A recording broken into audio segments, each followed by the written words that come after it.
3 disturbing true horror stories. Have you ever had a spooky encounter that you just can't explain? If you have, then you might relate to the stories we're about to share. Welcome to a new episode of our Scary True Story series, where we explore horror tales that are based on real-life incidents. Number 3, The Reflection. I wouldn't say I'm a narcissist, but I have learned how to appreciate my looks, take care of myself, and keep my looks up. I won't have them forever, after all. My friends would agree that I have a habit of always looking at my reflection. I was about 21 when this happened. It was my birthday and my older friends took me out drinking. I had drinks in my teens, but once I knew I was legal, my dumb ass got drunk. I felt my bladder tighten as I finished another bottle of beer. I groaned at the feeling and excused myself to use the restroom. I stumbled to the bathroom and quickly did what I went there for. As I passed a row of mirrors over the sinks, I frowned as I saw my reflection looking less than neat. I grabbed some paper towels before turning on the water to wash off my ruined makeup. I bent down to splash the cold water onto my face. As I stood straight up, I gasped as I saw my reflection grinning at me before turning and stepping closer to the door. I backed away and rubbed my eyes only to reopen them, seeing my typical reflection.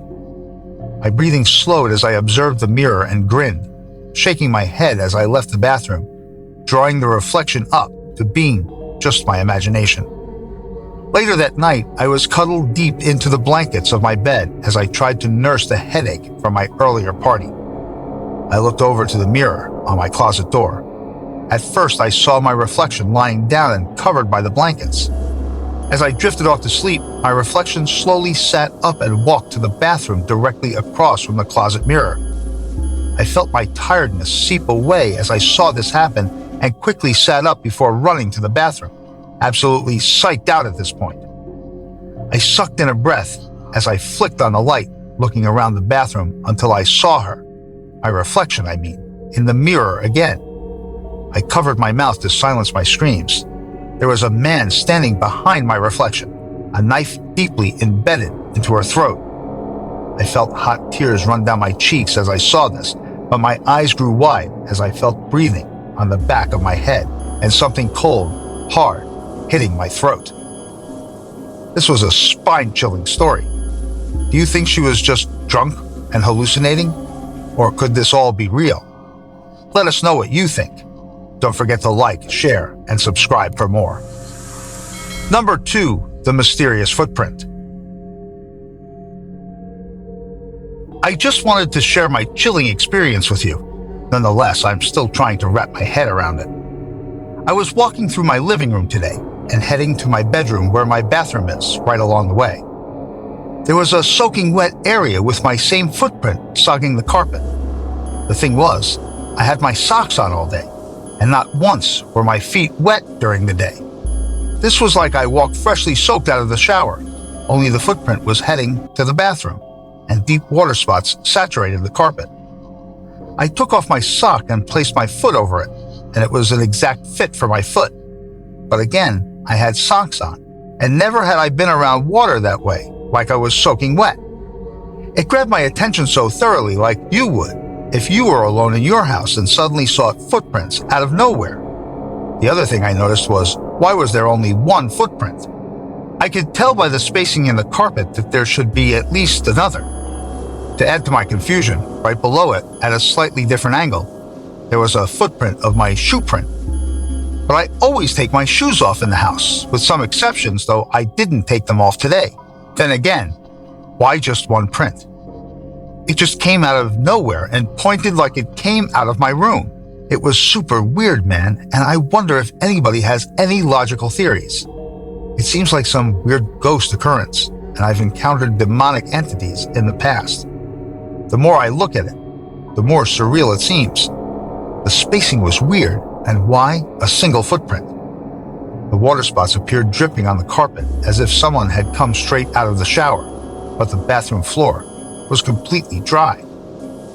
An experience like that will leave anyone disturbed, questioning the existence of the unseen. Let us know what you think in the comments. Number 1, I'm downstairs. The clock struck midnight. I was on my laptop in my bedroom, browsing through YouTube videos. However, my browsing stopped when my phone vibrated.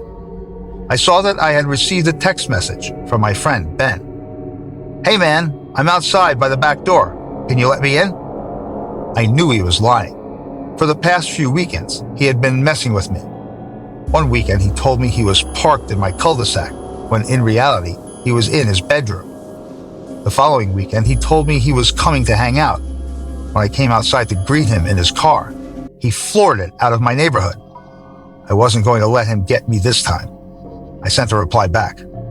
"I know you're just messing with me again." He immediately replied back, "No, I'm being serious this time. I'm by the back door." "Nice try. I know you're not there." I placed my phone down and continued my search. About a minute later, my phone vibrated again. "I'm downstairs."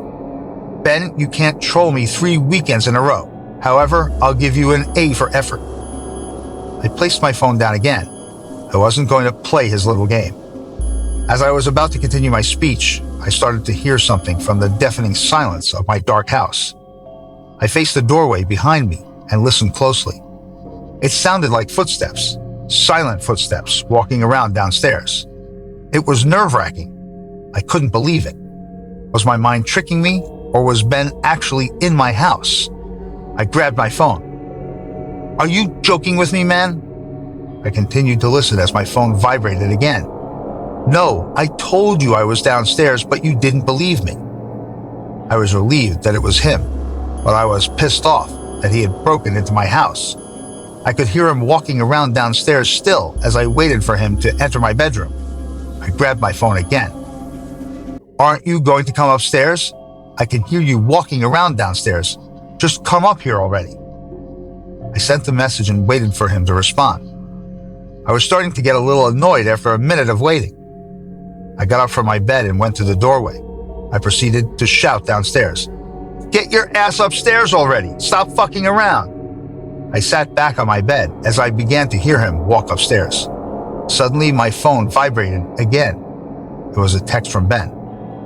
"You know I was fucking with you, right?" My heart dropped.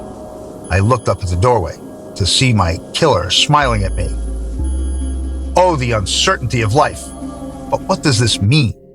Let us know in the comments. That's it for today's horror tales.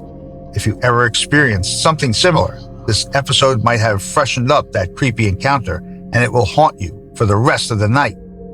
See y'all next time, and don't forget to like, share, and subscribe for more slaying content.